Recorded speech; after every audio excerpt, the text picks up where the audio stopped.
I think it's still early to say, but I think the cheap pieces, definitely make a big difference. He's going down to start looking at everything, and I think he sort of did the job. So, well done to Mr. Nieuwhuizen again, and to his owners. Lovely stuff. Good to have you back in the winners' enclosure. I know you put in a lot of hard work, and it's going to pay off. And just before you run away, congratulations on the new little one. I must say thank you, and to my wife and my son back at home. This one's for you. Lovely stuff. Well done, Carl. He's got mouths to feed now. So he needs every winner possible, David. So you need to feed them more. Of course, the children aren't cheap these days. But going back to this child of yours, he's a nice horse.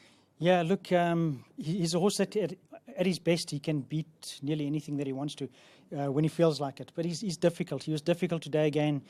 He hurt himself slightly coming off the float. We trotted him out. He seemed fine.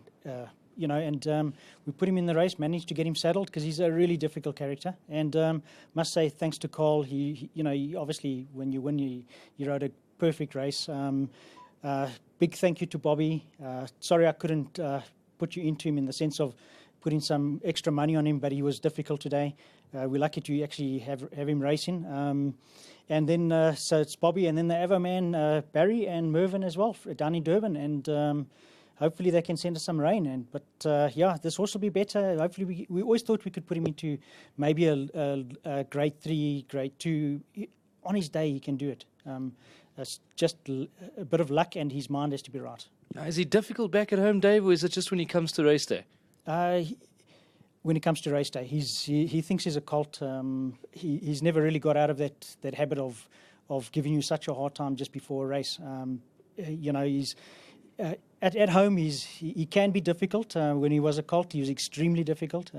We gelded him and he settled, but when he comes racing, he's got his own mind. Either he'll run or he won't run. It's as simple as that. Well, we all remember that moment at Greyville where Anton moved up with a double handful, and look, he was beaten by an arse horse in the form of Pollard, but I think that just shows signs of his ability. Yeah, look, that day I think he still should have won. At the weights and that he had them stone cold. Unfortunately, he got beat on the line, and nobody's fault but possibly his own, and that's about it, yeah. Lovely stuff, Dave. The winners are rolling on. Before you run away, one more question. Mill Queen, how's she doing back at home? Doing very well. Hopefully we can get into the handicap on the 19th. It all depends who goes into the field and the weights. If the weight's excessive for her, probably would have to go into a feature without giving her a prep run. But that's the way it goes, when you're in a handicap. But we'll try and choose the right race if we can. If not, we'll bump them in the feature and we'll take them all on. I know you're not scared of nothing. Congratulations. Thanks very much. Well done, David Nieuwhuizen. Good to chat to him, as I've said it. If you're looking to take a horse somewhere, David Nieuwhuizen, that's the man to go to. He's really out of the top class draw, and he's always transparent. That's what's key. That's what we need in the game, and especially us as presenters and to the punting public. And he's always willing to give us a lending hand. So well done, David. Well done to your team back at home.